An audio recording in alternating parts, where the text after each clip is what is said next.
Hello दोस्तों, स्वागत करते हैं अपने study channel study with P में।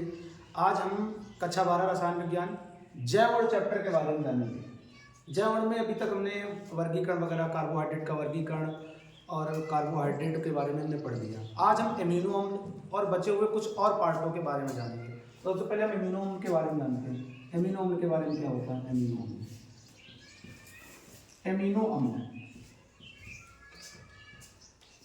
एमिनो अम्ल क्या होते हैं? तो एमिनो अम्ल यदि कहा जाए तो जो कार्बोक्सिलिक अम्ल होते हैं, जैसे मान लो हम ये सब लिख दें कार्बोक्सिलिक अम्ल का, तो ये कौन सा है? एसिटिक अम्ल है। कोई भी कार्बोक्सिलिक अम्ल हो उसके हम एक हाइड्रोजन को लगाकर, एक हाइड्रोजन के हाइड्रोजन परमाणु को हटा दें और एल्किल समूह जोड़ दें, वह NH2 एमीन समूह जोड़ दें, और इस समूह को हटाकर NH2 एमीन समूह जोड़ दें, तो क्या हो जाएगा? यहाँ पर ऐसे हम लिख सकते हैं NH2 और CH2 COOH। अर्थात एमिनो अम्ल की परिभाषा में क्या लिखते हैं? वे कार्बनिक यौगिक, वे एमिनो अम्ल वे यौगिक होते हैं जिनमें एमीन और कार्बोक्सिलिक अम्ल दोनों समूह उपस्थित होते हैं। क्या कहलाते हैं? एमिनो अम्ल कहलाते हैं। एमिनो अम्ल की परिभाषा में क्या बताया? वे एमिनो अम्ल वे यौगिक हैं, वे कार्बनिक यौगिक हैं जिनमें कार्बोक्सिलिक समूह और एमीन समूह दोनों समूह उपस्थित होते हैं, एमिनो अम्ल कहलाते हैं। अब बात करते हैं एमिनो अम्ल का वर्गीकरण। एमिनो अम्ल का वर्गीकरण क्या है?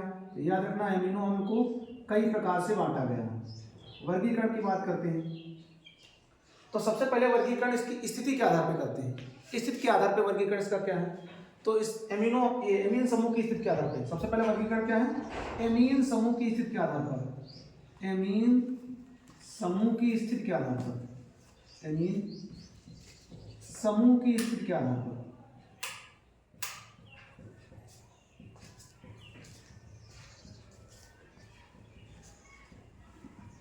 यदि एमीन समूह की स्थिति के आधार पर कहा जाए तो एमिनो अम्ल जो होते हैं वो तीन प्रकार के होते हैं। कौन कौन से? अल्फा एमिनो अम्ल। कौन कौन से? अल्फा एमिनो अम्ल।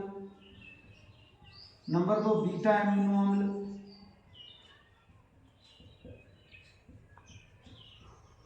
और नंबर 3 गामा एमिनो अम्ल। कौन कौन से हमने बताया? अल्फा एमिनो अम्ल, बीटा एमिनो अम्ल, गामा एमिनो अम्ल। अच्छा, अल्फा बीटा ये एमिनो अम्ल होते क्या क्या है? तो ध्यान रखना, ये मान लो कार्बोक्सिलिक समूह है, ये कार्बोक्सिलिक समूह है। कार्बोक्सिलिक समूह के पहले वाला कार्बन, ये जो लगा होता है समूह, इसको हम कहते हैं अल्फा कार्बन। क्या कहते हैं? Alpha carbon. तो अल्फा कार्बन से यदि कोई एमीन समूह जुड़ा हो तो उसे हम क्या कहते हैं? अल्फा एमिनो अम्ल कहते हैं। तो वे कार्बोक्सिलिक अम्ल जिनमें एमीन समूह अल्फा कार्बन से जुड़ा होता है क्या कहलाते हैं? अल्फा एमिनो अम्ल कहलाते हैं। और यदि हम बात करें तो ये हमारा कार्बोक्सिलिक समूह है, उसके बाद में ये हमारा अल्फा है, अल्फा कार्बन। इसके बाद में कार्बन जो लगा होता है उसे बीटा कार्बन कहते हैं। बीटा कार्बन से यदि कोई एमीन जुड़ा है तो उसे हम क्या कहते हैं? बीटा एमिनो अम्ल। अर्थात वे एमिनो अम्ल जिनमें एमीन समूह बीटा कार्बन से लगा होता है तो बीटा एमिनो अम्ल कहलाते हैं। अब हम बात करते हैं गामा एमिनो अम्ल क्या होते हैं।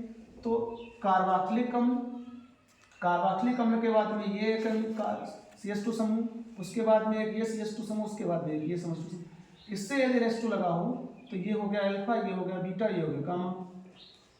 तो गामा कार्बन से लगा हुआ एमीन समूह क्या कहलाएगा? अल्फा। तो गामा एमिनो अम्ल कहलाएगा। अर्थात वे एमिनो अम्ल जिनमें एमीन समूह गामा कार्बन से लगा होगा क्या कहलाएंगे? क्या कहलाएंगे? गामा एमिनो अम्ल कहलाएंगे। ये तो एमीन समूह की स्थिति के आधार पर बता दिया हमने। और यदि हम बात करें इसकी प्रकृति के आधार पे, अम्लीय, क्षारीय, उदासीन, इसकी प्रकृति के आधार पे हम बात करें तो इसकी प्रकृति की बात करें तो प्रकृति के आधार पर भी ये कितने प्रकार के होते हैं? 3 प्रकार के। प्रकृति के आधार पर कितने प्रकार पर होते हैं? 3 प्रकार के। कौन कौन से? एक तो होते हैं अम्लीय, अम्लीय एमिनो अम्ल, अम्लीय एमिनो अम्ल। नंबर 2 होते हैं क्षारीय एमिनो अम्ल, क्षारीय एमिनो अम्ल।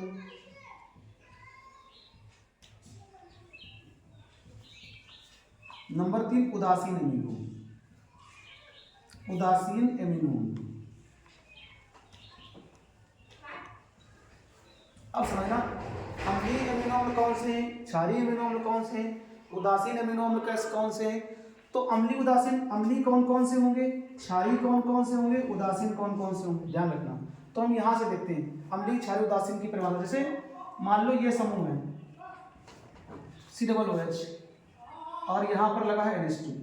यदि NH2 समूह और COOH समूह, यदि एमिनो अम्ल में, समझना, एमिनो अम्ल में ये समूह भी होता है और ये समूह होता है, दोनों समूह लगे होते हैं। अर्थात एमिनो अम्ल होंगे उनमें दोनों समूह, एमीन समूह भी लगा होगा, कार्बोक्सिलिक समूह भी लगा होगा। तो वे एमिनो अम्ल जिनमें कार्बोक्सिलिक समूह की संख्या ज्यादा होती है और एमीन समूह की संख्या कम होती है, क्या कहलाते हैं, अम्लीय एमिनो अम्ल कहलाते हैं।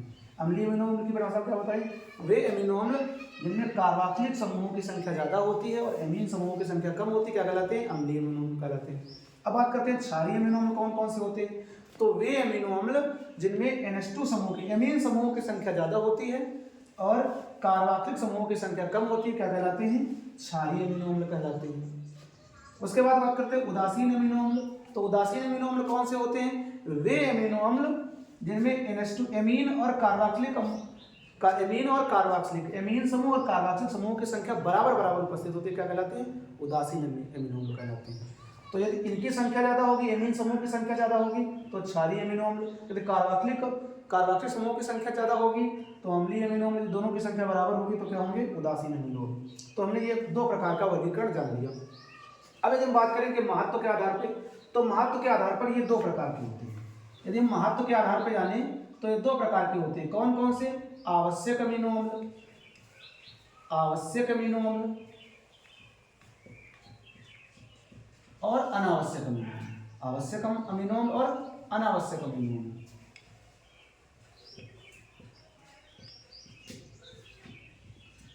आवश्यक अमीनो अम्ल की बात करें तो वे अमीनो अम्ल जो मानव शरीर के लिए आवश्यक होते हैं, जरूरी होते हैं, आवश्यक अमीनो अम्ल कहलाते हैं। वैसे मानव की संख्या केवल 20 ही है, 20 ही आवश्यक अमीनो अम्ल है। मानव संख्या के इसमें मानव शरीर के लिए कितने आवश्यक अमीनो अम्ल है, 20 ही अमीनो अम्ल जो मानव का वो आवश्यक अमीनो अम्ल है और बाकी अनावश्यक, बाकी सब बचे हुए अनावश्यक अमीनो अम्ल है। तो आवश्यक अमीनो अम्ल वे अमीनो अम्ल जो मानव शरीर के लिए अति आवश्यक होते हैं, आवश्यक अमीनो अम्ल कहलाते हैं, जरूरी होते हैं मानव शरीर के लिए, आवश्यक अमीनो अम्ल कहलाते हैं। अनावश्यक अमीनो अम्ल की बात करें तो वे अमीनो अम्ल जो मानव शरीर के लिए आवश्यक नहीं होते हैं, यदि ना हो तब भी काम चल जाएगा, तो वो क्या कहलाते हैं, अनावश्यक अमीनो अम्ल कहलाते हैं। तो अनावश्यक अमीनो अम्ल वे अमीनो अम्ल जो मानव शरीर के लिए जरूरी नहीं होते, आवश्यक नहीं होते, जिनकी आवश्यकता नहीं है, कमी है, तब भी काम चल जाएगा, तो ऐसे अमीनो अम्ल क्या कहलाते हैं, अनावश्यक अमीनो अम्ल कहलाते हैं। अब बात करते हैं संरचना के आधार पर। तो संरचना के आधार पर भी, संरचना के आधार पर, तो संरचना के आधार पर एमिनो अम्ल दो प्रकार के होते हैं। संरचना के आधार पर एमिनो अम्ल कितने प्रकार के होते हैं, दो। कौन कौन से, एलिफैटिक एमिनो अम्ल, एलिफैटिक एमिनो, एलिफैटिक एमिनो अम्ल। और यदि हम बात करें दूसरा होता है एरोमेटिक एमिनो अम्ल, एरोमेटिक एमिनो अम्ल, एमिनो अम्ल।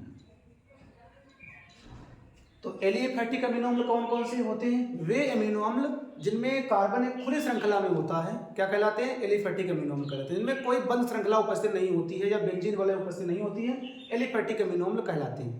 जैसे अभी हमने लिखा था NH2 CH2 COOH, जैसे ये लिखा है, या इसको हम ऐसे लिख दें, CH2 दूसरा है CH2 COOH, ये हमारे क्या है, एलिफैटिक अमीनो अम्ल है।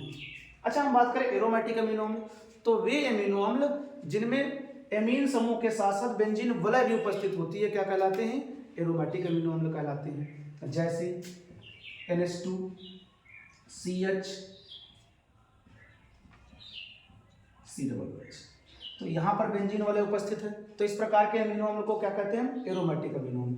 अर्थात वे अमीनो अम्ल जिनमें एमीन और कार्बोक्सिलिक अम्ल के साथ साथ एमीन पे वो बेंजीन वलय भी उपस्थित होती है, क्या कहलाते हैं, एरोमेटिक अमीनो अम्ल कहलाते हैं। एलिफैटिक वे अमीनो अम्ल जिनमें कार्बन की श्रृंखला जो होती है वो खुली होती है, बंद नहीं होती, वो क्या कहलाते हैं, एलिफैटिक अमीनो अम्ल कहलाते हैं। हमने भी आवश्यक अमीनो अम्ल प्रकृति महत्व के आधार पर पढ़ा, आवश्यक अमीनो अम्ल, अनावश्यक अमीनो अम्ल। वैसे आवश्यक और अनावश्यक अमीनो अम्ल की संख्या 10-10 होती है, 10 आवश्यक अमीनो अम्ल होते हैं और 10 ही क्या होते हैं, अनावश्यक अमीनो अम्ल होते हैं। 10 आवश्यक अमीनो अम्ल, 10 अनावश्यक अमीनो अम्ल होते हैं। फिर हमने एलिफेटिक और एरोमेटिक अमीनो अम्ल के बारे में बताया। अब यदि हम बात करें इनका नामकरण कैसे किया जाता है, नामकरण की बात करें तो नामकरण आसान है। यदि अल्फा बीटा और गामा वाले एमिनो अम्ल हैं तो उनका नामकरण डायरेक्ट कर दिया जाता है। जैसे ये मान लो अल्फा कार्बन है तो अल्फा से एमीन जुड़ा है तो इसका नाम क्या हो जाएगा, अल्फा एमिनो और बाकी वाला पार्ट क्या है, एसिटिक अम्ल, तो अल्फा एमिनो एथनोइक अम्ल कह दो या एसिटिक अम्ल, अल्फा एमिनो एसिटिक अम्ल या एथनोइक अम्ल लिख लो कि अल्फा एमिनो एथनोइक अम्ल। और इसका नाम जैसे लिखना है तो ये हम नामकरण बता रहे हैं, नामकरण के लिए बता रहे थे अल्फा एमिनो। अब इसका नाम क्या लिखा है, ये अल्फा है ये बीटा है तो ये बीटा से जुड़ा है तो बीटा एमिनो इसका नाम क्या होता है, ये एसिटिक अम्ल है, ये प्रोपियोनिक अम्ल होता है, ये एसिटिक अम्ल था, ये कौन सा होता है प्रोपियोनिक अम्ल।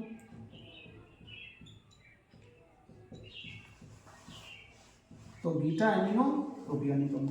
तो नामकरण के लिए हमने क्या बताया, यदि अल्फा बीटा गामा वाले हैं तो उनकी पोजीशन लिखते हुए और जो भी कार्बोक्सिलिक अम्ल है उसका नाम लिख दो। और यदि इसका हम IUPAC नामकरण की बात करें, इसका IUPAC नामकरण कैसे किया जाता है, तो IUPAC नामकरण भी आसान है। IUPAC नामकरण कैसे आसान है, पहले हम एल्केनोइक अम्ल, इनको ये जो एमिनो अम्ल हैं इन्हें हम एल्केनोइक अम्ल का व्युत्पन्न मानते हैं। एल्केनोइक अम्ल का व्युत्पन्न मानेंगे तो सबसे पहले एल्केनोइक अम्ल का नाम लिख लेंगे और जो स्थिति पर होगा उसको हम जोड़ देंगे। ध्यान रखना, एल्केनोइक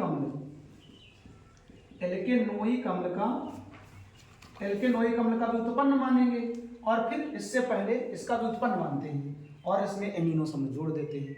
जैसे नाम लिखा, जैसे हम मान लो इसका नाम लिख दें, जैसे इसका IUPAC नामकरण का करें तो नामकरण में क्या करेंगे, पहले नंबरिंग कर लेंगे। नंबरिंग में सबसे पहला पॉइंट इसको दिया जाता है 1 2, तो 1 2 पर क्या लगा है एमीन, तो 2 एमीनो और एक 2 कार्बन क्या होता है, हमने कहा था एल्केनोइक अम्ल मानकर लिखा जाता है। एल्केनोइक अम्ल मानकर लिखेंगे तो 2 कार्बन मेथ एथेनोइक अम्ल, 2 एमिनो एथेनोइक अम्ल, ये इसका IUPAC नाम हो जाएगा। अब जैसे इसकी हम बात करें, इसका कैसे लिखेंगे, तो 1 2 3, 3 पर एमिनो लगा है तो 3 एमिनो और 1 2 3 कार्बन क्या होता है मेथ तो क्या हो जाएगा प्रोपेनोइक अम्ल। तो ये इसका IUPAC नाम हो जाएगा। इसका IUPAC नाम क्या है, तो 1 2 3, 2 पर लगा है तो 2 एमिनो, ये भी क्या हो जाएगा प्रोपेनोइक, इसमें 2 एमिनो ये 3 एमिनो है, 2 एमिनो प्रोपेनोइक अम्ल।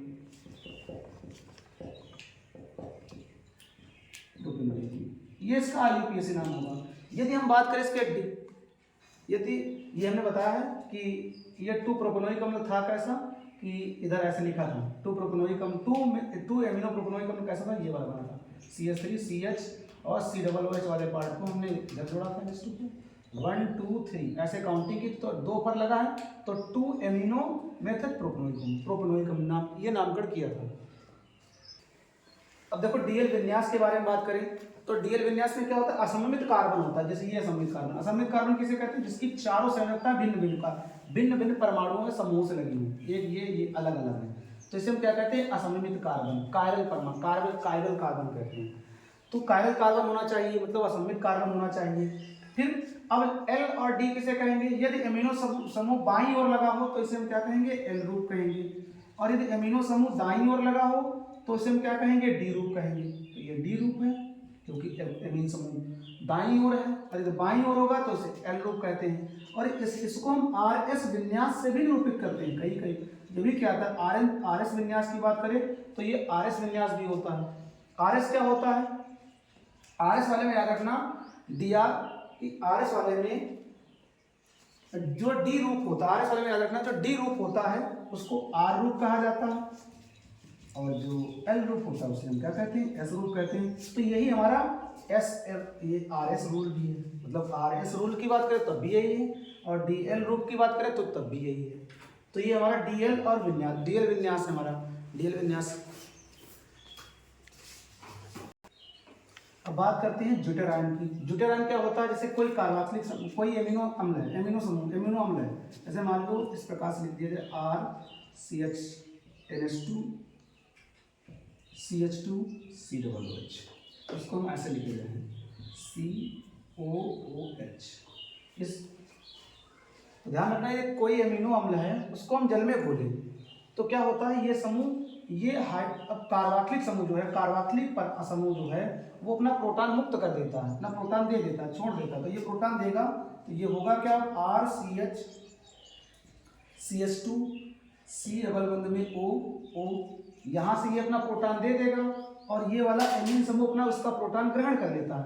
कहने का मतलब, जब एमिनो अम्लों को जल में घोलते हैं तो कार्बोक्सिलिक समूह अपना एक प्रोटॉन मुक्त करता है और एमीन समूह उस प्रोटॉन को ग्रहण कर लेता है। तो ग्रहण करेगा तो ये इस पर क्या आ जाएगा, NH2 NH3 प्लस, और इस पर क्या आ जाएगा माइनस। तो ये एक द्विध्रुवी, मतलब द्विआयनित या द्विआयनित ऐसे कह सकते हैं, द्विआयनित यौगिक बनता है, आयन बनता है। इस आयन को हम क्या कहते हैं, ज्यूटेरायन कहते हैं। क्या कहते हैं, ज्यूटेरायन कहते हैं। इसको ही ज्यूटेरायन कहा जाता है। तो हमने क्या बताया कि जब एमिनो अम्ल को जल में घोलेंगे तो कार्बोक्सिलिक समूह अपना प्रोटॉन मुक्त करेगा और एमीन समूह प्रोटॉन को ग्रहण करेगा, जिससे द्विआयनिक यौगिक बनता है या द्विआवेशित यौगिक बनता है, जिसे हम क्या कहते हैं, ज्यूटेरायन कहते हैं। अब जानेंगे एमिनो अम्ल के महत्व क्या है, एमिनो अम्ल के गुण क्या है, महत्व क्या है। अब बात करते हैं एमिनो अम्ल के महत्व के। तो एमिनो अम्ल के क्या क्या महत्व होते हैं, तो पेप्टाइड और प्रोटीन के निर्माण में इसका महत्व है, इसका इसमें उपयोग किया जाता है। पेप्टाइड और प्रोटीन के निर्माण में, हार्मोन के निर्माण में सहायक होता है। विषैले पदार्थों के निष्कासन में इसका उपयोग होता है, ये विषैले पदार्थों को निष्कासित कर देता है एमिनो अम्ल। शरीर की वृद्धि के लिए अत्यावश्यक है, तो याद रखना इनकी कमी से व्यक्ति की मृत्यु भी हो सकती है, एमिनो अम्ल की कमी से व्यक्ति की मृत्यु भी हो सकती है। और बाकी यदि हम बात करें तो कुछ चीज़ें जैसे हैं उनकी हार्मोन्स है, हार्मोन्स की कमी से व्यक्ति की मृत्यु नहीं होगी, कुछ गुण बढ़ जाते हैं, लेकिन यहाँ पर इसकी एमिनो अम्ल की कमी से व्यक्ति की मृत्यु भी हो सकती है। अब बात करते हैं पेप्टाइड और पॉलीपेप्टाइड क्या होता है। तो याद रखना, जब एमीन और कार्बोक्सिलिक अम्ल की अभिक्रिया होती है तो एमाइड बंध बनता है। क्या बनता है, एमाइड यौगिक बनता है, मतलब CONH बंध बनता है। जब कभी भी, जैसे मान लो ये कार्बोक्सिलिक अम्ल है, ये हम लिखेंगे RCOOH, और यहीं पर इसकी अभिक्रिया RNH2 से करा दें, RNH2 से, एमीन से अभिक्रिया करा दें, एमीन से, कार्बोक्सिलिक अम्ल की अभिक्रिया एमीन से कराएंगे तो ये वाला समूह क्या बना देगा, H2O, और यहाँ से ध्यान देना, हम इसकी बात करें HOH वाला पार्ट एक में चला जाएगा तो बन जाएगा RNH2, मतलब ये जल बनेगा। हमने यहाँ पर ज़्यादा जोड़ दिया है, एक H यहाँ से कम कर लेना, HOH, तो ये हमारा बन जाएगा जल, H2O, एक H बचा रहेगा, यहाँ से एक को कम कर देना इस टाइप से, एक H बचा रहेगा, तो ये बच गया हमारा जल। तो जो बचा है, क्या बचा, RCO बचा, इधर क्या बचा, NH, और यहाँ पर R, इसको ऐसे देना। तो इस NH, तो इस बंध को हम क्या कहते हैं, एमाइड कहते हैं। इस यौगिक को हम क्या कहते हैं, एमाइड यौगिक कहते हैं, एमाइड बनता है। और यदि दो एमिनो अम्ल आपस में संघनन से अभिक्रिया करते हैं, मतलब दो एमिनो अम्ल आपस में अभिक्रिया करते हैं तो एक विशेष प्रकार का CONH बंध बनता है, जिसे हम क्या कहते हैं, पेप्टाइड बंध कहते हैं। जैसे कहा जाए, इस प्रकार से देख लिया जाए, ये इस प्रकार से लिखा जाए, यदि हम एक एमीन इस प्रकार से लिखें NH2 CH2 COOH, और यहाँ पर हम लिख लें, इस प्रकार से लिख लें, NH2 को नीचे लगा दें, यहाँ पर लिख दें CH3, और CH3 को हम इस प्रकार से जोड़ सकते हैं, मतलब NH2 वाला पार्ट हम जोड़ के लिख रहे हैं, CH3 CH2 COOH। इस प्रकार से अभिक्रिया कराएं। ध्यान रखना, हमने क्या बताया है, NH2, इसको हम यहाँ पर, इसको NH2 को यहाँ पर जोड़ दें, ध्यान देना, NH2 ऐसे जोड़ दिया, एक ये कार्बोक्सिलिक अम्ल, एक ये कार्बोक्सिलिक अम्ल, तो इसको थोड़ा चेंज कर लेना है, इसको हम ऐसे लिख रहे हैं CH3, और यहाँ पर हम ये लगा रहे हैं NH2। ये कार्बोक्सिलिक अम्ल है, वो एमिनो अम्ल है कि ये एमिनो। जब दो एमिनो अम्ल की अभिक्रिया कराई जाती है तो क्या होगा, यहाँ से जाने गए होंगे, यहाँ से H, यहाँ से एक H और OH, एक H और एक OH, क्या बन जाएगा, H2O बन जाएगा, H2O निकाल देंगे। अब बचेगा पार्ट क्या, यहाँ पर लिखा है CH3 CH, नीचे रहेगा NH2। तो इसको हम नीचे ही लिखे दे रहे हैं, इस जो बनेगा उसको हम नीचे लिखे दे रहे हैं। बनने वाला पार्ट क्या बनेगा, CH3 CH NH2, यहाँ पर बनेगा CONH, ये जो बंध बना है, और बाकी का पार्ट क्या रहेगा, CH2 COOH। इस यौगिक को, इस बंध को ही हम क्या कहते हैं, पेप्टाइड आबंध कहते हैं। दो एमिनो अम्ल के योग से बना, एक एमिनो अम्ल ये है, एक एमिनो अम्ल है, तो इसे हम डाइपेप्टाइड कहते हैं। अर्थात अब पेप्टाइड बंध की परिभाषा क्या लिखेंगे, जब दो एमिनो अम्ल अभिक्रिया करते हैं, संघनन अभिक्रिया करते हैं, तो एक विशेष प्रकार का CONH बंध बनता है। इस बंध को ही हम क्या कहते हैं, एमाइड पेप्टाइड आबंध कहते हैं। अब जब दो एमिनो अम्ल अभिक्रिया करके बनाते हैं तो उसे डाइपेप्टाइड, तीन एमिनो अम्ल अभिक्रिया कराएंगे तो ट्राइपेप्टाइड, और ये 10 से अधिक एमिनो अम्ल अभिक्रिया कराएंगे तो उसे हम क्या कहेंगे, पॉलीपेप्टाइड आबंध कहेंगे। क्या कहेंगे, पॉलीपेप्टाइड आबंध कहेंगे। वीडियो को लाइक शेयर सब्सक्राइब करना, बाकी का पार्ट हम अगले वीडियो में देखेंगे। धन्यवाद।